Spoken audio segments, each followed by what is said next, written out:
So, really, as we get started about this, I feel we have somehow gone beyond the era of the very special episode of Blossom.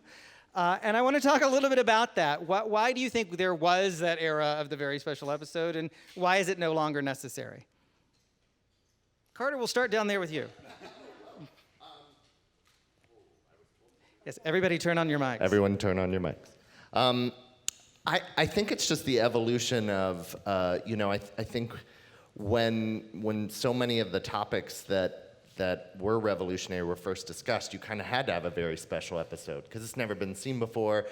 Everyone was nervous about the way it would be portrayed. I know at least, my show, which deals heavily in LGBT themes, there are so many LGBT characters now that we've been freed from the very special episode feeling. The characters are allowed to exist and have a full spectrum of experiences and emotions and be like everyone else. So I think it's a sign of progress. Yeah, I mean, to me, the very special episode connotes, it's cheesy and over the top, and it's sort of a style. And there was something for comedies especially, there was sort of the era where Seinfeld banned hugging. It just became very unfashionable to have emotion in a comedy, and now there's just so many different kinds of shows. It's something I've discovered about myself is I like that. I of course love Seinfeld, and I love the comedies that don't have a lot of emotion in them. But on Raymond there was always something there. Even it was never a heavy show, but there was always sort of grounded towards something. And to me, there's just now dare I say, an exciting array or ways to do that without seeming like it's a lesson. And culturally, I think we've evolved where we expect each other to feel more things, and it's not like no crying in baseball. Like now the dads come on if you're crying and you're pitching, and they ask you if you're okay and if your feelings were hurt, and and I think that's part of the cultural evolution in terms of a more sensitive society that has a lot more, there's just a lot more space to talk about things and still be funny. And still, it doesn't have to be so bifurcated. Yeah, I think I am guilty of having had to write a bunch of those very special episodes at Whit Thomas early on. I think I wrote a very special episode of Empty Nest, I kid you not. And Blossom shot next door, it was a Whit Thomas show, so yes.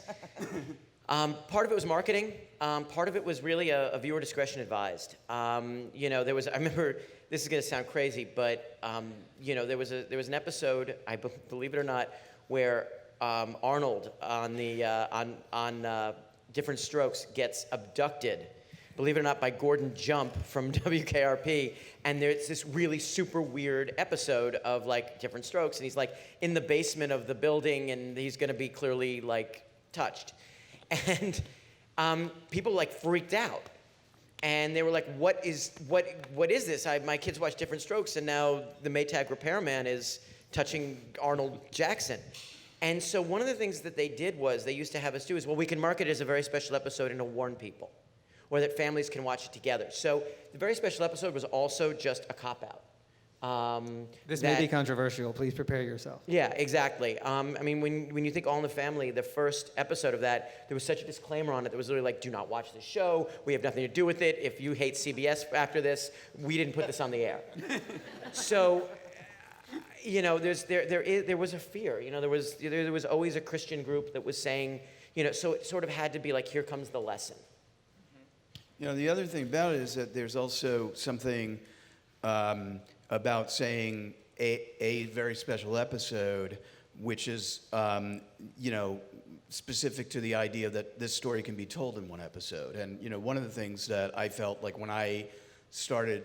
in the pilot episode of Parenthood, when I was thinking about whether or not to include the story about autism in the show, one of the things that made me really hesitate to do it and struggle about whether or not to do it was the fact that I had really not seen a show deal with an issue like that in a real ongoing basis. I knew from personal experience that that story was not a 3-episode arc or a 4-episode arc. That was going to continue for the life of the series.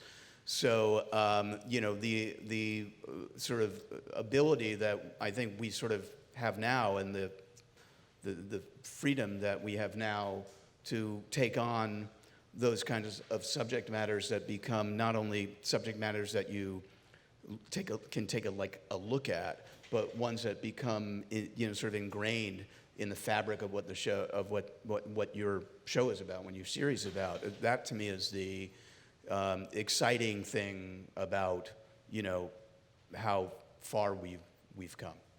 Are there some early examples of either episodes or programs that you think, though, really did work in that fashion, that really did resonate with either you or with an audience that you liked? Norman Lear. Yeah.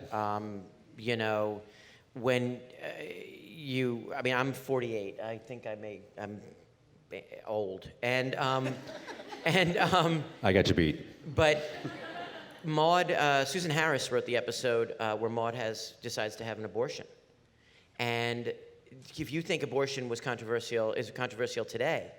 By the way, my show, we just abort everything, but yay, cable. But that was watershed. That was extraordinary that you would have that moment. You had the moment on All in the Family when he meets a female impersonator, and she had passed out in the back of Archie Bunker's cab, and he'd given her mouth to mouth, assuming she was a woman. And he has to come to peace with this idea of a non-traditional woman in 1975. So I think that there are all those things that for me, it was that 70s television when you had Mary Tyler Moore, where they turned to CBS, and CBS said, okay, we did some research, and we found out that America hates Jews, blacks, divorcees, and people with beards. So we don't want any of those people on our network. And literally, the creators of the show looked around the room and said, everyone in this room is one of those things. And I think the bottom line is that we decided to start reflecting America more. Great. Anybody else? I know The Day After scarred me, I think, for life, if people remember that. But another really great example of just how far we've come.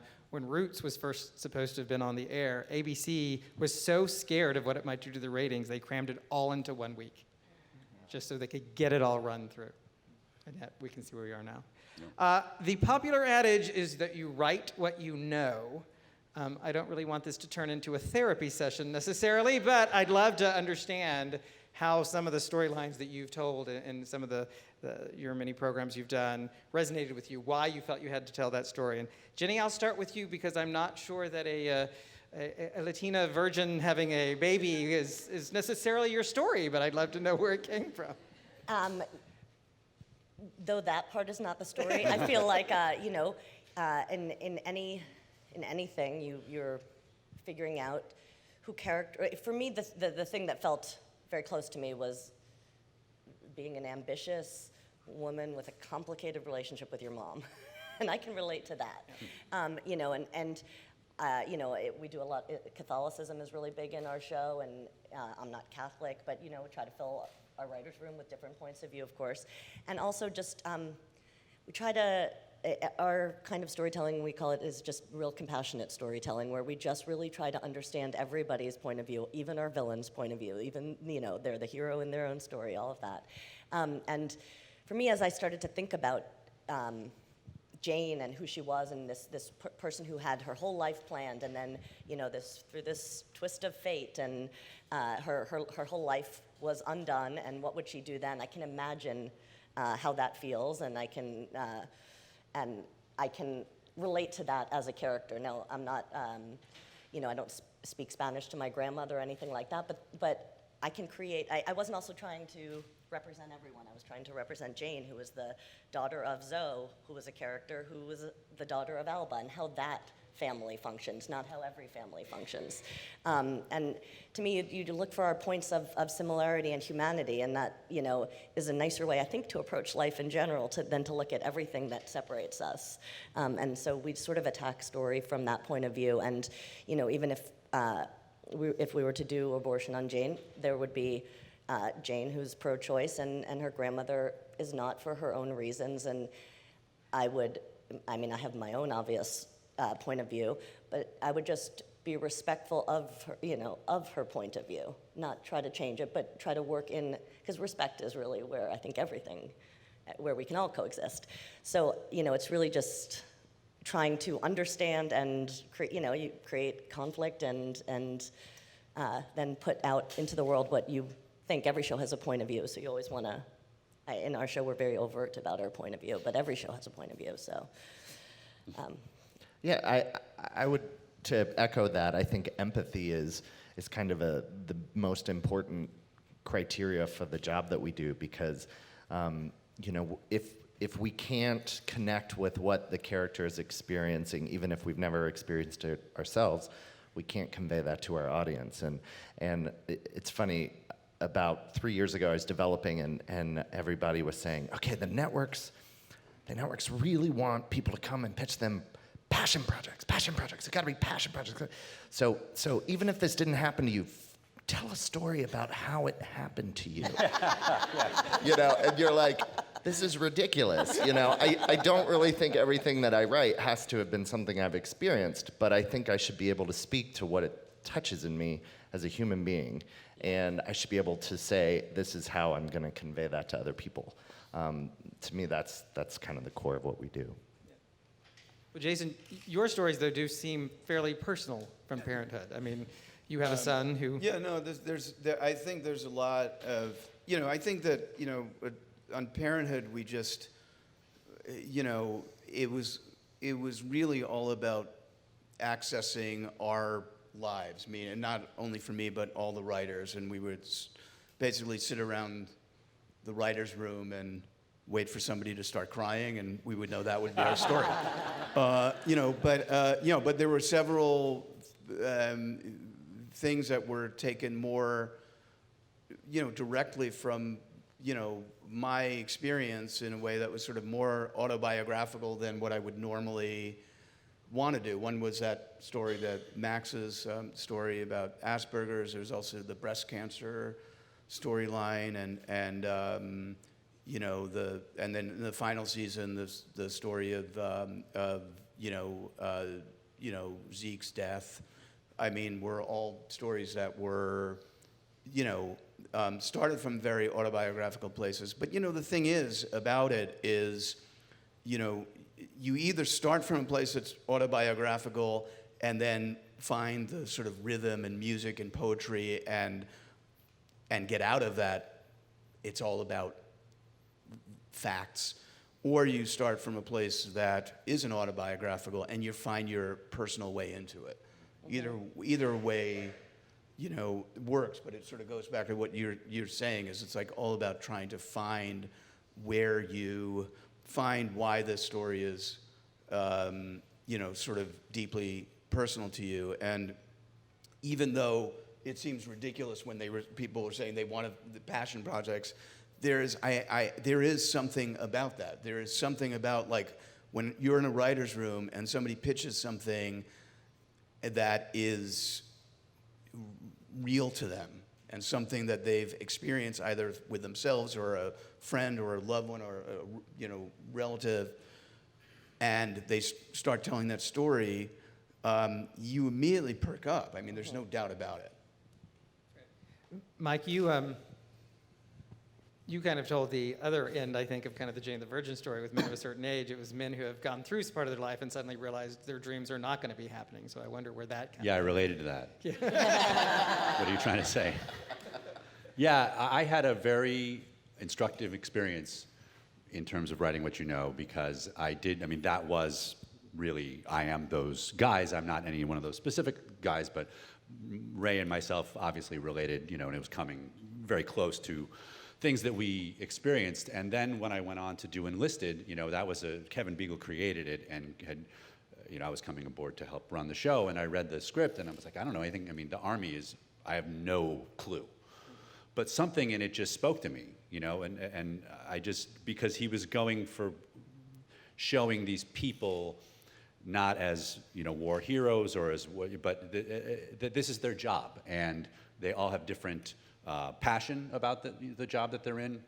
And he had really based it on his three brothers the personalities of the guys if his three brothers were in the Army. And just reading it, even though I didn't know anything about any of the technical things they were talking about, I really related to just the relationships in there. And it was just immediately felt like something I could write. And once I started doing it, you know, we just did enormous amounts of research to make sure we were getting the culture right, for sure. And that was the challenge. But to me, it was a great, it made me realize I don't have to just write, you know, 50-year-old guys who are maybe a little depressed. And that, you know, you can, that there's so many ways to relate to characters, and you just need to find that way. You know. Jack, I wonder if you want to talk a little bit about the addiction storyline that you... Well, yeah, I mean, I'm not an addict, and food notwithstanding, but, you know, my show has this doctor who is hooked on cocaine, and then we kindly got him hooked on cocaine and heroin in this second season. You know, you always got to bring up those stakes.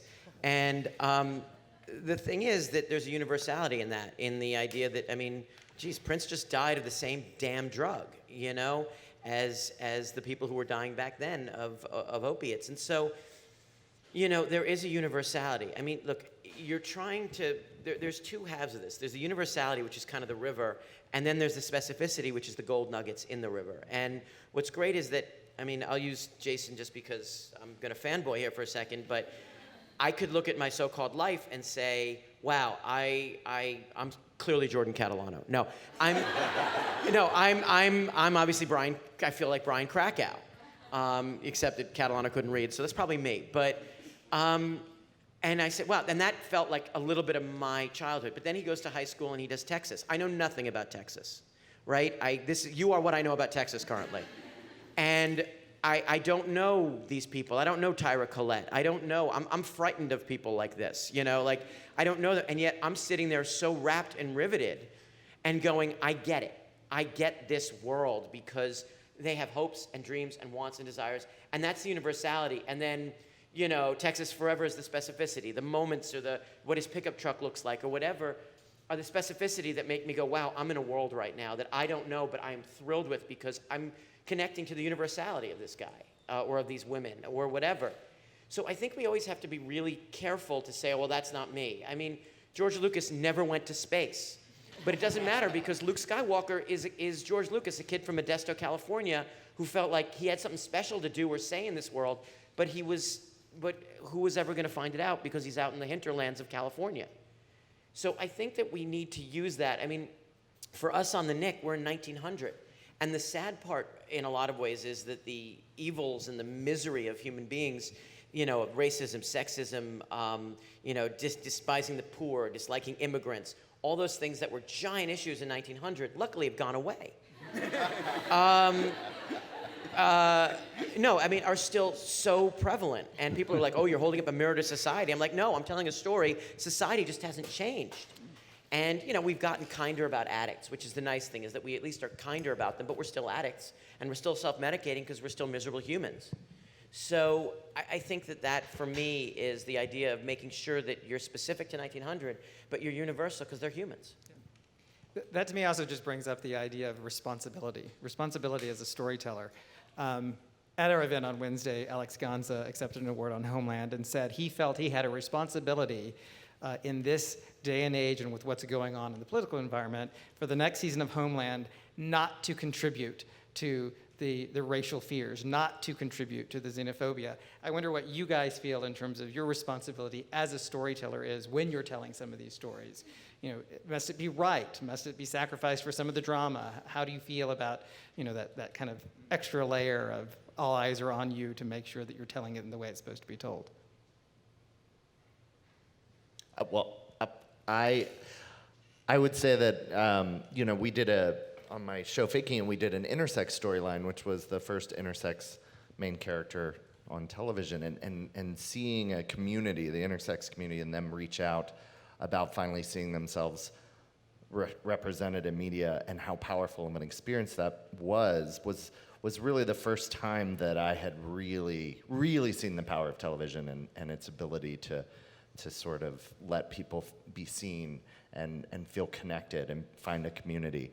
And so it's hard, I find it's a balance of, what are my intentions with the story, and staying strong to those. And if your intentions in the story are good, and you hold on to them, then I think it frees you to tell the narrative in a way that might upset people at times, but the end goal is a positive one. And if you're telling a story just for ratings, or if you're telling a story just for spectacle, that's, I think, a really dangerous intention to. I feel huge responsibility to to make sure. I mean, in everything that we put out, I think that representation is important and it matters. And I can see through Twitter how much this family has meant to fans, and so I feel that as well. I also think, I feel, it's important for my daughter to see a strong, driven woman on TV that's not worried if she looks fat and isn't worried about,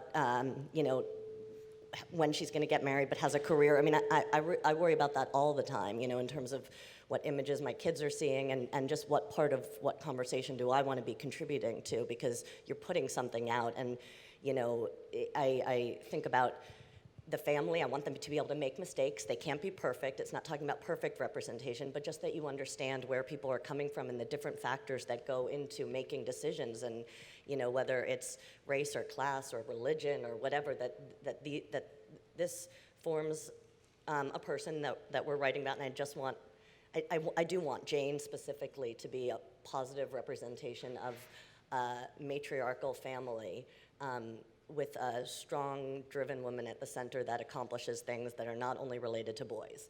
So, that drives me a lot, I would say. And, I had a small, tiny scene where there was, it's just the background, but they were going to put together the crib, and it was just like, they're just going to be putting together the crib in the background. They're talking about a million other things, but I want them to be handing each other tools very quickly, because we're not going to be putting on TV, like, who's coming over to help? Like, this is a family. They've put things together because they've had to, because there is not a man in their house, and that's going to be okay. And we're not going to be talking about the fact that they can.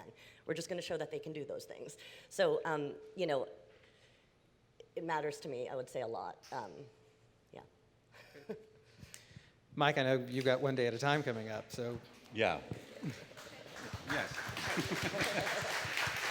Can we all sing the theme song? Can we just do it? What's that? Oh, Can we just sing the theme song together? This is it. Okay. It's very high. Yeah, I would just say, in trying to sort of live up to Norman's, legacy and everything that we've, One Day at a Time is not even this version that we're doing. It's not All in the Family. All in the Family had a bunch of adults that could come at issues from different points of view and was very adept at much like the Carmichael Show now, having an issue every week. We have our issues as long as they're organically, coming through our characters, which we've been very excited to do so far. And, I think what Jennie said basically earlier, it's like you have to make sure, even when make sure the points of view are represented, and that there's not a point of view that's just evil. People have points of view. There's something there. There's no true villain in the situation. And making sure you're not just setting up a straw man to argue against, especially if you feel strongly about a certain topic personally, that you're depicting on the show, having a responsibility to show that there are real people feeling real things that you may not agree with, and making sure they are depicted as real characters. Jason, did you get a lot of response from people who had children with Asperger's? Did you feel that you were telling their story and that you had some type of obligation to tell their story? I think that, when I decided to, tell that story, it was because I was doing, a selfish thing, which was trying to find a way in as a writer, a way into, there was this, beautiful movie that I was sort of, being inspired by, and I was trying to figure out, well, what do I have to say a generation later after this movie? What do I have to say to this person with me? So to me, it was honestly like I didn't get into it for altruistic reasons. I was telling the story because I was trying to find a way in, which is the first thing you always try to do. Then what happened was, after the second episode of the series aired, there was a I read this article about how when the after the episode aired that the word Asperger's was trending on Google, which was surprising. It actually wasn't. It was Asperger's, but it was actually various misspellings of the word Asperger's. My favorite of which was Asperger's. But little by little, I started to kind of realize the sort of importance of it, and that so many people who have either themselves have Asperger's or other versions of autism, or they're have a son or a grandson. There have been so many stories about how the show kind of helped in so many ways, not necessarily by the specific stories that we were telling, although I think a lot of those were very effective, but just literally putting it out there in the atmosphere and putting it out there in the world. And by the fact that this was on a network television show was in a way, just the fact of that was giving voice to this this population of people. And the other thing is, it went beyond Asperger's and autism. It really did. It went, because a lot of people with any kind of disability and in the special needs community, it was meaningful to them, because it was like this was being shown in a way that was different, in a way that was ingrained in the story itself. It wasn't about, like, we're going to tell this for an episode or two. It wasn't about, we're going to do what we said before, an arc about it. It wasn't somebody else's kid. It wasn't like, oh, this kid has a friend. It was like one of our main people. And I do believe that storyline, I really believe that storyline is, putting that in the pilot is why the series lasted as long as it did. Because I think that more than anything else in the show, had that initial feeling of, like, when people watch it, this feels real to me, and this feels like something I haven't seen before. Well, and it also, I think it helps people understand that this is not a 1 hour thing that goes away. This is a daily struggle, but it's not everything that Max was. It just was a part of what Max was. In the same way that now that we see enough gays on television, it's not everything that character is. That is just one part of what that character is. Jennie, you brought up Twitter, so I'd love to throw to the whole team. What's been response like on social media? How has that helped when you're trying to tell a message? How does that reinforce your message, or how do you sometimes, find yourself in Twitter wars about some of the things? Jack, did people associate the addiction of Thack with what happened with Prince? Did you hear anything about that? Well, for me, the Twitter thing, I had to be asked to join Twitter, and then I had to be asked to tweet. Then I had to be reminded to tweet. But I'll tell you what I use it for. I live tweet the shows, and because our show is so fact-heavy, and because our show has so much medicine in it, and because I'm such an insane history buff, so what I'll do is, at the end of every season, I write up about 100 pages of facts. And it could be an entire page just on how, we'll have a scene where someone will put down blueprints in 1900. And people go, oh, they had blueprints in 1900? Well, actually... And I'll do a page of that. And it's basically like doing a book. I mean, by the way, the worst student you ever met in your life. But for some reason on this, I am so obsessed that I want to get the history out because people are astonished.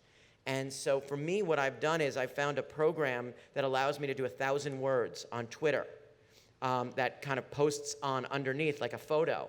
But it's a photo of my 1,000 words. And sometimes I will do 2,000 to 3,000 words just on a subject like the McKinley election in 1900, or a certain medical procedure. And what you get is these people who are absolutely obsessed. And you're going, who the hell is reading this? I mean, I'm the asshole who's writing it, which is astonishing to begin with.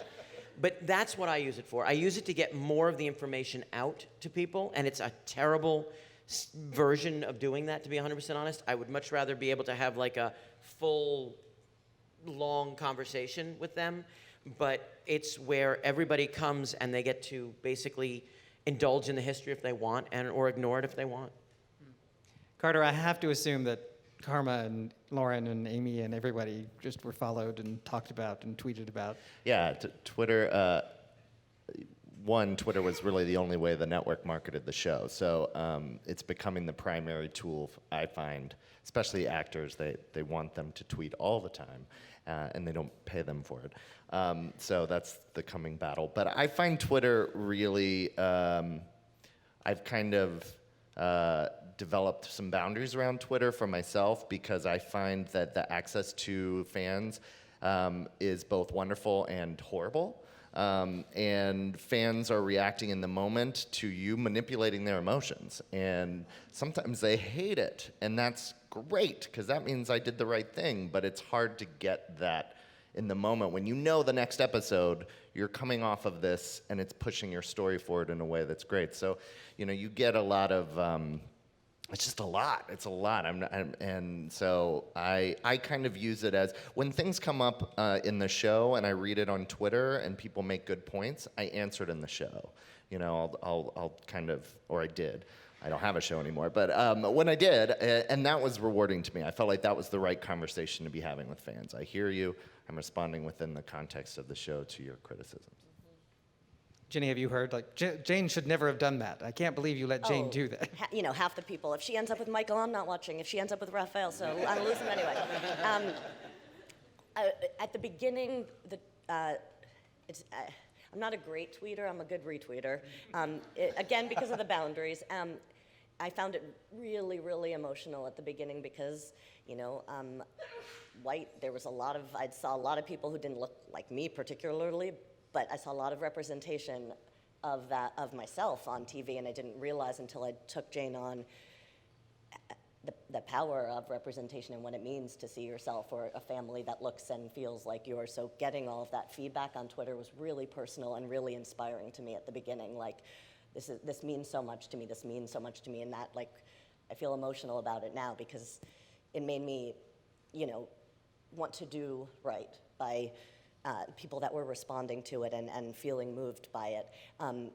The other part of it is, the difficult part of it is when people hate what you're doing, or, the whole, when bury your tropes, and, and I kept saying Jane, and I know that my big twist at the end of the season is that she's not dead, but I can't respond, Yeah. So I just, how could you do this? How could you kill her? Don't you know what this means? And I'm like, there's nothing I can say, and there's nothing I can't say just wait, because if I say just wait, she's gonna come, and that's the last scene of my second season.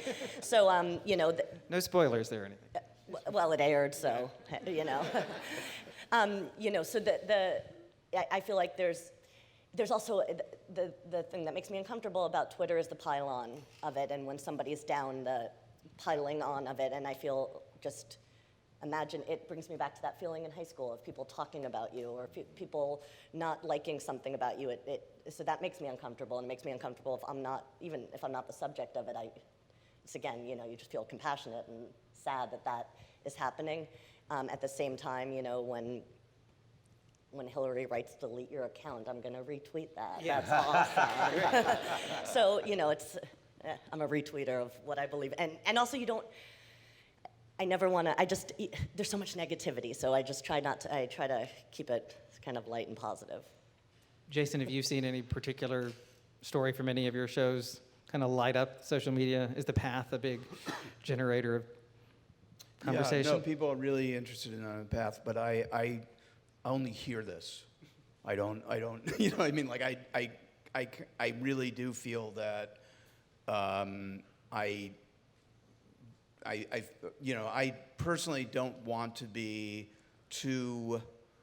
get too caught up or influenced by the conversations that go on, those conversations, because it feels to me they're skewed, And I think, I feel like more of my time is spent calming people down who work with me, particularly Ray Romano. Every once in a while, because Parenthood, I don't know if you know this, we did a little bit, but Parenthood made him sexy. And I would see on Twitter once in a while, am I falling in love with Ray Romano? SMH, like, is he sexy now or what? So he can't be trusted to click on anything because then he goes down the rabbit hole and then it's 3 days of neuroses, And he knows that about himself and you know that, But every once in a while I'll send him a screenshot, so he can't click on anything. But I'm like, here's some positive feedback, just enjoy that and don't. I want to open up to the audience in just a second, but I have one kind of final question, which is taking it a little bit back to the very special episode. How are the networks responding? How are the studios responding when you now go in with kind of these more message-related stories? I mean, are they more embracing that? Is it selling? It all comes down to, I think, Javier this morning at the panel for Bury Your Tropes was all about, at the end of the day, it's all about the money. Is this, does this make money? Right. I'll just get myself out of the way. HBO doesn't care. No, very quickly, they really don't. Just tell your story. And luckily, the way that premium cable gets monetized, it doesn't play at all. They're the ones who give me the notes that are opposite what I've gotten from the networks, which are, no, take more time. No, tell your story more slowly. I mean, you're like, but I was trained by networks that made me throw everything in the pilot. And so I'll just say that they've been extraordinary, so I don't have to do that, so. I mean, I think we live in a world now where, television is so sophisticated and so good. There's so much great television out there that it's important that the stories that we tell reflect the life that we know. And I think that platforms and networks are more aware of that now. And I saw that evolve over the course of the time between doing Friday Night Lights and Parenthood, of doing an abortion story on Friday Night Lights, and that they the network was supportive of us doing that story, which I was happy with, but I didn't know they would be. But still very, very they were super. He managed the situation very in a good way, wanting to be responsible and showing all sides of it and all of that. When I did the Asperger storyline in Parenthood, there was a moment where they were worried about that storyline. There's a moment I was worried about that storyline, which I forgive myself for. There's a moment that they were worried about it, which I don't forgive them for. But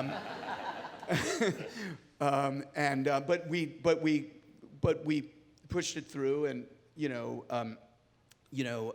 didn't sort of water it down.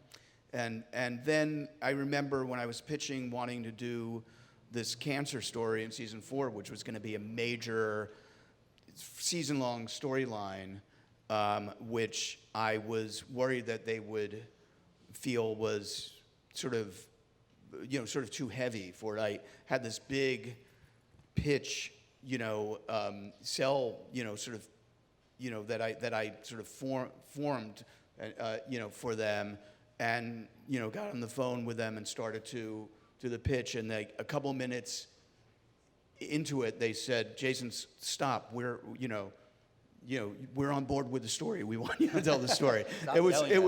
Stop yelling at us. But I think it's just it's indicative, just seeing how it's evolved in a really good way over time.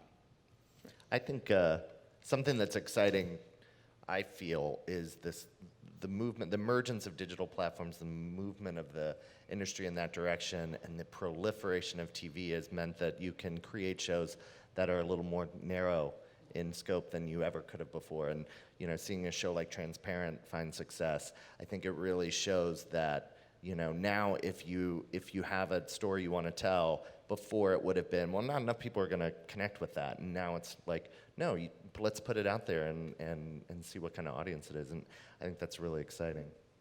It's great. Questions from the audience?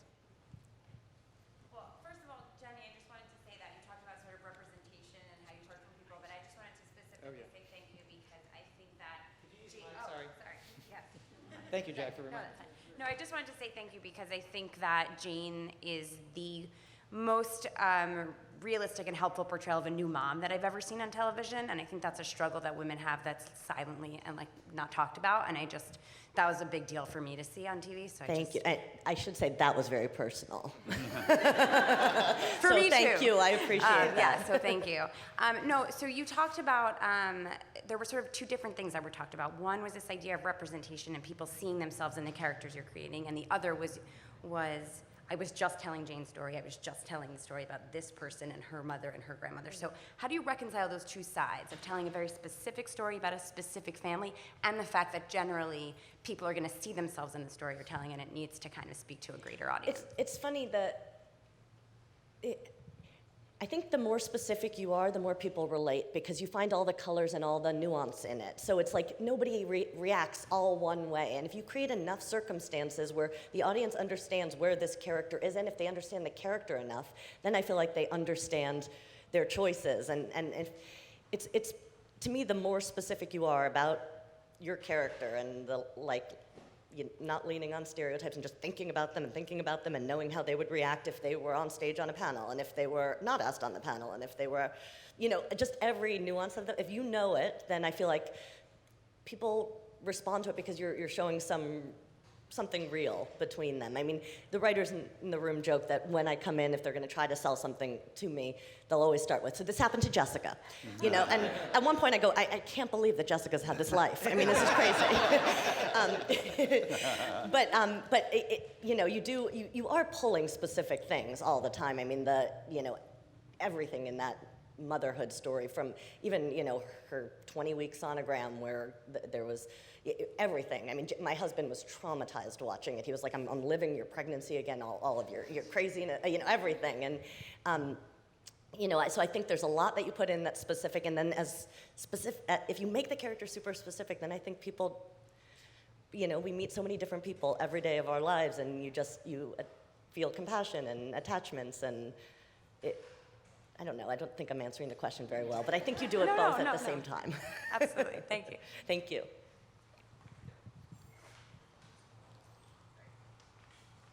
Hi. Sorry, this might not be the right panel for this issue, but with the hot topic of non-white casting and everything, I was wondering, particularly with Laverne Cox being cast, that Laverne Cox on Orange is the New Black being cast, how powerful that was. And I was just wondering I don't really have a question. I just was thinking that, it might be kind of an interesting topic to talk about with the casting of characters and how there's an influence with that, or I guess the casting of the actor, the influence that you might have with that. Do you guys feel pressure to be diverse in all of your cast, or is that just something now that if you're not diverse, you're not going to have a great story? So I think that's right, and there's certainly pressure. That's good. It's good that there's pressure, but it's also everyone has a comfort zone. I know a lot of white people. That's just the way it is. I know that I have to not go, I know a lot of white people, so I'm going to cast a lot of white people. So I have to, with casting, it's really interesting to watch and keep very aware of why am I seeing so many white people for this? Not, you have to, every role, make sure you are, that people are being represented. And there's very, very few roles, I'm not saying there's not some, but there's very, very few roles that need to be a certain, sometimes the role calls for it. But I think for me, what I'm really putting pressure on myself to make sure of is default should not be white. You know what I mean? It should be whatever. And there's a lot of roles that for One Day at a Time that we're now casting, and I mean it's a Latino show to begin with. It's a Cuban family, but we're making sure that then when we go on for guest casting, it doesn't mean like, oh, now it's just white people. There's everybody. The world is a very I need a new phone. America is a different place than it was 20 years ago and 50 years ago, and it needs to look like that on television, and we're trying to, make sure. Carter, you, I know, cast, I think, the first intersex actor in a role as an intersex character. Did you feel that you needed to do that? I mean, well, this season, or last season, we cast an intersex actor to play an advocate, intersex advocate, and we also cast a trans man to play a 5-episode arc. I really feel like Shonda Rhimes has totally changed TV and changed it for the better. She's changed the discussion. It used to be when you talk about casting, I mean, I've only been doing this 10 years, but my first pilot, I remember we were talking about ethnic casting, and people were like, the assumption was there are not enough diverse actors to fill these lead roles. They're just not. And now it's the opposite. We want to see diversity. We better be presented with a reflection of that in the candidates that we have. And I think that there are more diverse actors coming in and into Los Angeles, and there's a greater talent pool. I think it's really an exciting time, I think, to be a TV creator. And I think it's about making the effort to not only, I wanted a trans actor to play a trans character because I felt like this is important for visibility for the trans community, and that they be able, but it's also illegal to say, I will only cast a trans actor. So there's some legal issues, but the spirit of it, I think, is that everybody feels like they're being reflected on their television screen, and that's the expectation now versus the exception. I think one of the things that we have to all be cognizant of, speaking on the Television Academy behalf, is it's not just in front of the screen, though. I mean, where we really need to be focusing a lot of is what's going on behind the scene, below the line. Who's doing costume, who's doing makeup, but it's who's in the writer's room, who's directing some of these episodes. And, we're starting to see a good trend that way, but we've still got a long ways to go in terms of the diversity argument. Absolutely, we need to hire more white people. For me, I get to cheat. And I'm incredibly lucky. It's funny. A friend of mine, Kenya Barris, did an episode about the N-word, and it was like really, he did it beautifully on Blackish. But on my show, it's such a common word, and we use it very sparingly. But I get to cheat because I get to look and go, there would never be a white person in this room, or there would never be a black person. I will look at a scene and I'll go, we got to pull that extra, because black people, the whole point of this is that it's a racist society that would never allow that person in the room. So I'm in a very strange position, but I go to places that are segregated. And one of the things, there's a great book that Henry Louis Gates wrote called Colored People, and I use it as a touchstone. And what he talked about was about African-American institutions. And one of the things that integration brought was sort of the death of some very specific African-American institutions. And so what we try to do is to go to African-American, to a bar that no white person ever walks into, and show African-American culture. But the whole point is that we have to be racist, because that's the way it is. When I look at a group of doctors at my hospital, in my surgical theater, I look up one day and there's an extra who's got a yarmulke on. And I'm not an anti-Semite. I'm self-loathing as a human, but I'm not a self-loathing Jew. And I go, we gotta get rid of the yarmulke guy, because no Jew would have been allowed in that. That guy doesn't show up. And so I have the opposite thing, and it's great because we have an enormous number. We have a huge African-American story in ours.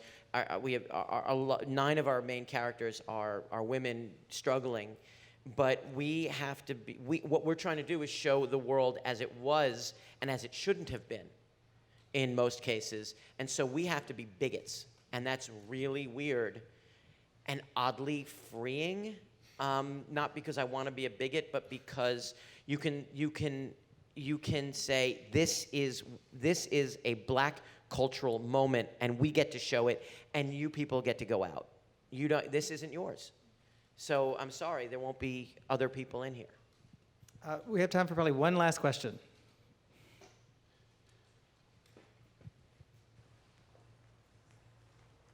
Hello. My question is basically about So as artists, I recognize that when you're putting your art out there, the audience has an opportunity to interpret what they want. But have there been moments when you've wanted your audience to take away something specific, whether it's recognizing police brutality exists or that love is love? Is there something that you always want people to walk away with when you shoot something? On our show, it definitely is immigration reform. And I feel like we're very overt about that, and we put it in, one of our characters is undocumented, and we wanted the audience to attach to this character, Alba, and to think, wait, why is she living in the shadows and unable? We want them to have that specific reaction to look at, like, why we're making these decisions and things that are out there, and hopefully change a mind. Anybody else? Yeah, I know on Faking It, we always said in the writers' room, my mission was that we present the show where no character ever feels shame or issues about their sexuality or gender identity. Yeah. On Enlisted, we did a PTSD arc that was kind of the through line of the season, and that was the most rewarding thing for me, was that we're not heavy-handed with it, and at the end, there was an active duty veteran who wrote a long thing. We actually got a lot of emails and tweets of people who related to it, and again, I started that show not knowing anything about the Army or the issues really beyond the very surfacey kind of thing, so it was rewarding that we were able to get that out there. Thank you. Thank you. Yeah, I was just going to say, to just really wrap up, what we're all saying is tell the truth. Find the kernel of truth, and the problem is that the truth is that our society has an enormous number of flaws and inequities in it. And I think what each of us is saying is that you can find, whether it's how people with Asperger's are treated, or how undocumented people, or how the LGBTQ community is, or veterans. We have a lot of things, and what we need is conflict in our stories. So what Jason said is true. It's selfish a little bit, which is, well, this is fascinating, this is interesting. Oh, and by the way, you can do well and do good at the same time. And I think by telling the truth, the universality is our society needs, some light shown on some stuff.